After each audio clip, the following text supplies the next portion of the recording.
Hello बच्चों, NEET ज्योति academy के प्रांगण में जो ऑनलाइन क्लासेस चल रहे हैं उनमें आप लोगों का हार्दिक स्वागत है। आज क्लास 5 को हिंदी विषय में कविता पाठ कराया जा रहा है। शीर्षक है समाधि। इस कविता में देश प्रेम की भावना झलकती है। देश प्रेम की भावनाओं से ओतप्रोत है।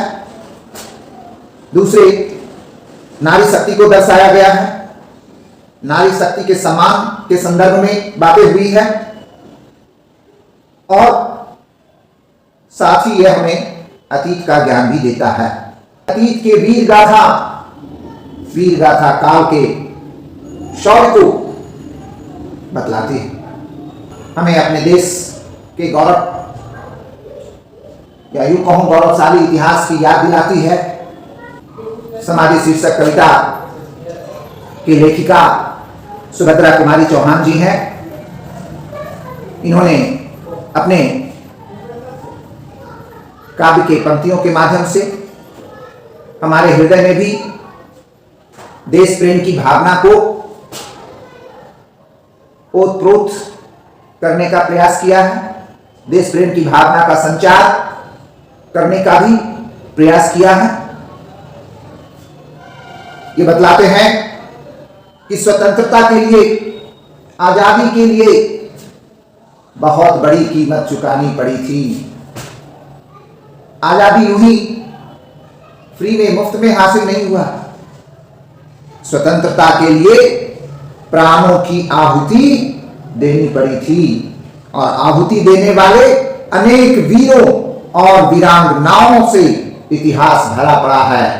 उन तमाम वीरों और वीरांगनाओं में से आज हम रानी लक्ष्मीबाई को स्मरण करते हैं। लक्ष्मीबाई स्मरणीय है। ऐसी वीरांगनाओं को हम श्रद्धा सुमन अर्पित करते हैं और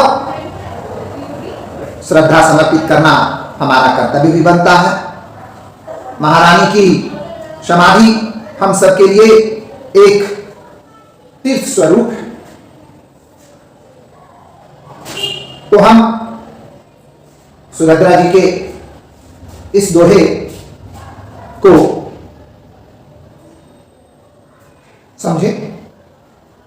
उन्होंने अपने काव्य में लिखा है, इस समाधि में छिपी हुई है, इस समाधि में छिपी हुई है एक राख की ढेरी।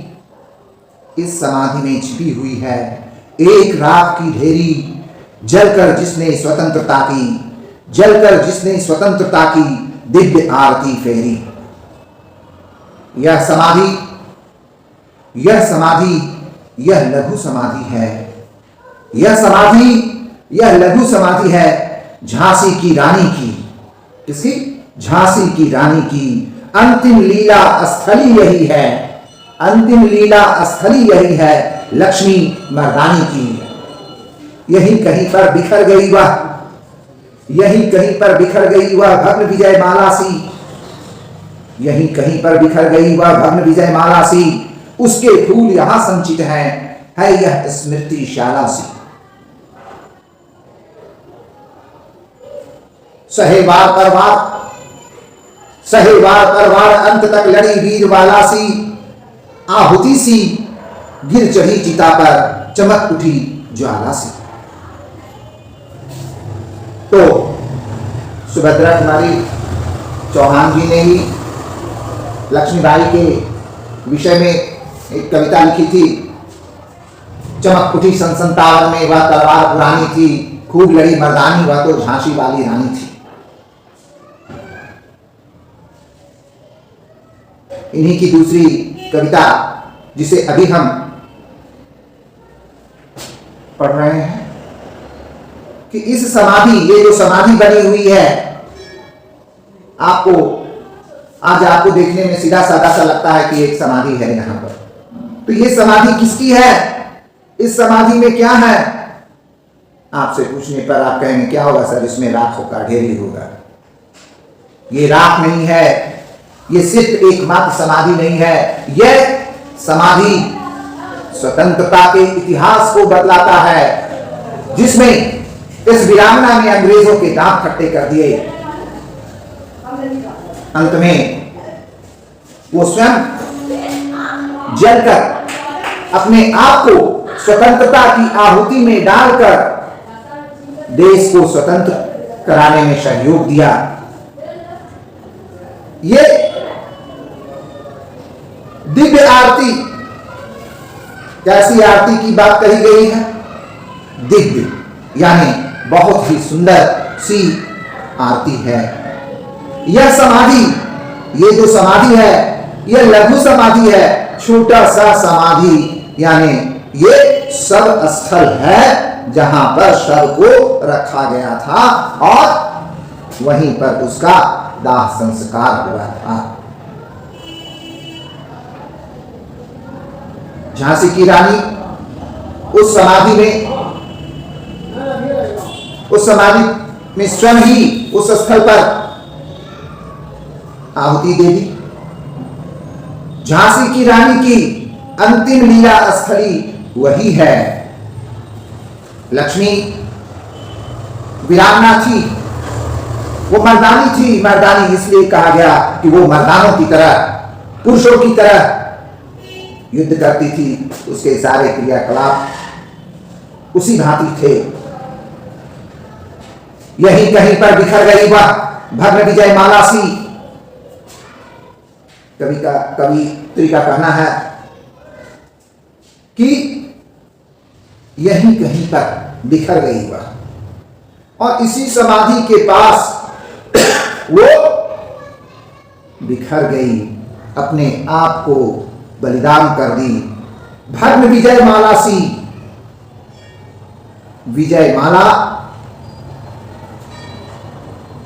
जैसे कहता है, भग्न अवस्था में विजय माला, विजय का जो उनका सपना था वो वहां पर भग्न हो जाता है, क्योंकि वो अपने आंखों के सामने वो देख नहीं पाती है। सहयोग तो उनका रहा, उन्होंने आजादी की लड़ाई में अपना पूरा योगदान दिया, लेकिन उनके आंखों के सामने ये आजादी का दृश्य दिख नहीं पाया। पर प्रयत्न तो, कोशिश तो इन्हीं लोगों का रहा था। उसके फूल यहां संचित हैं, यानी इसी समाधि पर रानी लक्ष्मीबाई के जो समर्पित किए गए फूल, उनको जो श्रद्धा सुमन दिए गए, वो वहीं पर जमा है, इकट्ठा है यह स्मृतिशाला सी। और यह स्थल स्मृतिशाला के रूप में बन गई है, यानी ये यादगार स्थल बन गया है। सहे बार पर बार उन्होंने अंग्रेजों से लोहा लिया, अकेली रानी लक्ष्मीबाई अंग्रेजी सेना से मुकाबला करते रही। वो वार पर वार सहते गई, जब तक शरीर में प्राण रहे तब तक, यानी अंत तक वो अंग्रेजों से लड़ती रही, अंग्रेजों के दांत खट्टे कर दिए। ये वैसी वीरबाला थी जिसने अंग्रेजों को तबाह कर दिया। आहुति से गिर चढ़ी चिता पर, और अंततः जब घोड़ा इनका नाला पार नहीं कर सका, नया घोड़ा था और वो नाला पार नहीं कर सका, वहीं पर गिर पड़ी। जी भर उन्होंने लड़ा। जब देखा कि अब हम इससे आगे नहीं चल सकते, तो उन्होंने क्या किया? कहा, मैं जीते जी अपने आप को इन गोरों के हाथ में सुपुर्द नहीं होने दे सकता। और उन्होंने अग्नि में अपने को आहुति दे दी। तो चमक उठी ज्वाला सी, और ज्वाला की भांति वो जलने लगी। बढ़ जाता है मानवीर का रण में बली होने से। युद्ध में युद्ध भूमि में अगर बलिदान हो जाता है, शहीद हो जाता है, तो उसका मान सम्मान बढ़ जाता है। ये नहीं कि युद्ध भूमि से भाग जाना कायरता होता है, लेकिन इन वीरों ने कभी भी पीठ दिखाना पसंद नहीं किया। मूल्यवती होती सोने की भस्म यथा सोने से, और उसकी चिता का मूल्यवान सोने से भी ज्यादा उस चीते के भस्म का मूल्य होता है। रानी से भी अधिक हमें अब यह समाधि है प्यारी, रानी से भी अधिक हमें अब यह समाधि है प्यारी, यहां निहित है स्वतंत्रता की आशा की चिंगारी। तो ये जो समाधि है अब रानी से भी ज्यादा प्यारी है। क्यों? क्योंकि यहां पर निहित है स्वतंत्रता की उम्मीद की चिंगारी की आजादी मिलेगी मिलेगी मिलेगी। इससे भी सुंदर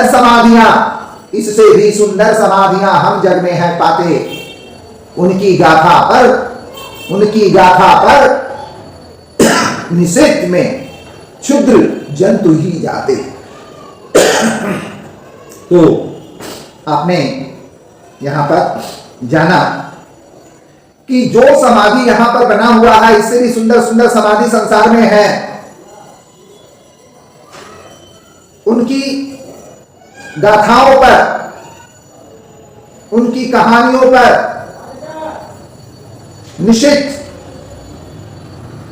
यानी कौन जाते हैं, कब जाते हैं? रात में छोटे क्षुद्र जंतु ही जाते हैं। पर कवियों की अमर गिरा में इसकी अमिट कहानी स्नेह और श्रद्धा से गाती है वीरों की वाणी। तो इस अमिट कहानी जो कभी नहीं मिटने वाली है, वैसे वीरों की कहानी का गुणगान सदा सदा होता रहेगा। बुंदे ले हर बोलो के मुख हमने सुनी कहानी थी, और खूब लड़ी मर्दानी वह तो झांसी वाली रानी थी। तो कौन थी वो? झांसी वाली रानी थी। तो आज हमने इस कविता को समझा दिया।